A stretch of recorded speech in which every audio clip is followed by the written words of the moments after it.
So welcome. She dash a song ப்ராக்கெட்டில் sing கொடுத்துருக்காங்க.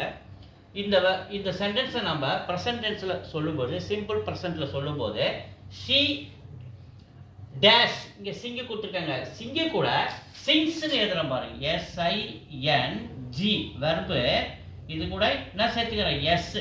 ஏன்னா ஹீ ஷீ இட் வந்ததுன்னா இவங்க தேர்ட் பர்சன் சிங்குலர் நம்ம சொல்லுவோம். இந்த மாதிரி ஒரு சென்டென்சஸில் ஃபர்ஸ்ட்டில் தேர்ட் பர்சன் சிங்குலர் வந்தால் ஈஸி இட் வந்தால் வெர்பு கூட நம்ம என்ன சேர்த்து சொல்லணும், எஸ் சேர்த்துக்கணும். அப்போ she sings a song, he sings a song, it sings a song நம்ம சொல்லிக்கலாம். So we dash mangoes, we அப்படின்னு நம்ம ஃபர்ஸ்ட்டில் ஜே ஐ இந்த சென்டென்ஸில் ஃபர்ஸ்ட்டில் வந்தால் ப்ரெசன்ட் டென்ஸில் இந்த லைக்கை அப்படியே எடுத்து வெர்பில் எந்த மாற்றம் இல்லாமல் அப்படியே எழுதிக்கணும். We like mangoes, they like mangoes, I like mangoes அப்படி வந்துடும். தேங்க்யூ.